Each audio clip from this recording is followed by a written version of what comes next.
Let's mic news at 9। Let's mic समाचारों के साथ मैं महेश सिंह। अमेरिका ने भारत और यूरोपियन यूनियन के बीच हुई बड़ी फ्री ट्रेड डील की कड़ी आलोचना की है।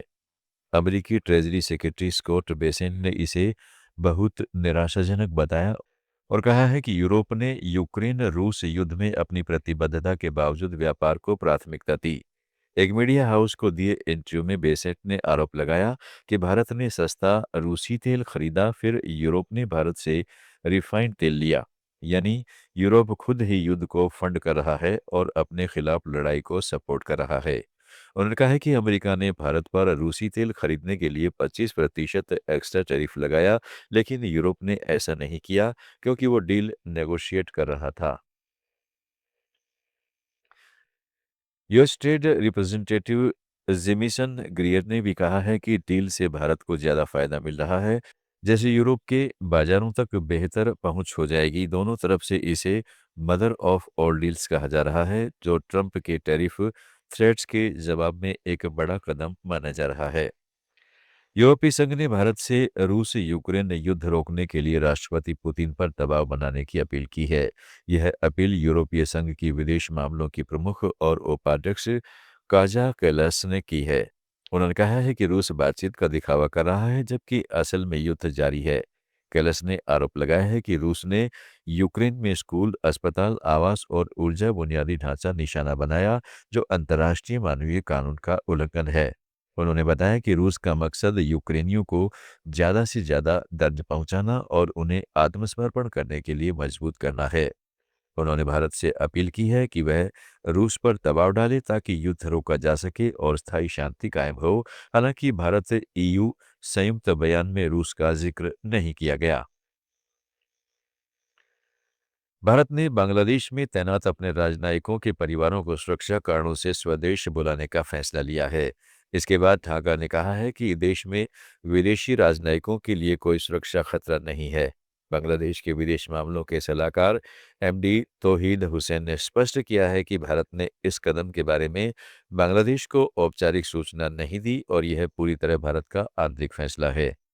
तौहीद हुसैन ने कहा है कि भारतीय मिशनों का कामकाज सामान्य रूप से जारी है और देश में सुरक्षा हालात नियंत्रण में है।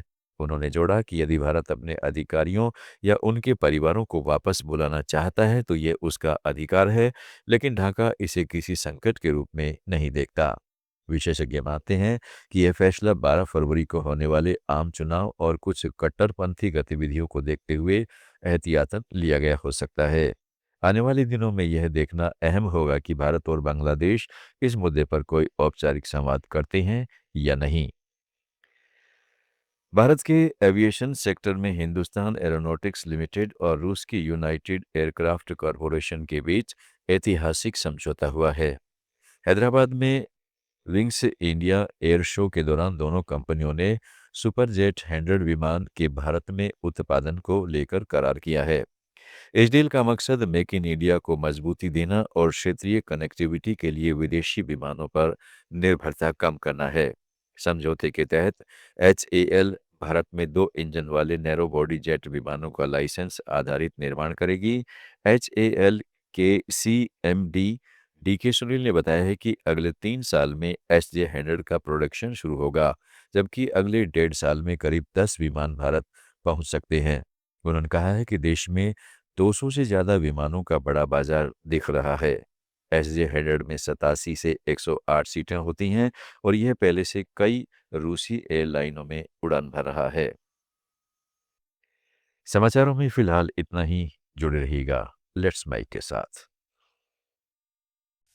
आप सुन रहे थे let's mic more than radio. Follow कीजिए हमें हमारे सोशल मीडिया प्लेटफॉर्म्स पर। It's time for news. It's time for More Than Radio. Presenting the first radio news app, Let's Mic. Let's Mic, a news-based app on your phone where you get to watch and listen news, talk shows, interviews, radio show podcasts. On Let's Mic, you get all relevant information of TV, print, radio, podcast, and digital. Let's Mic talks about every segment of life.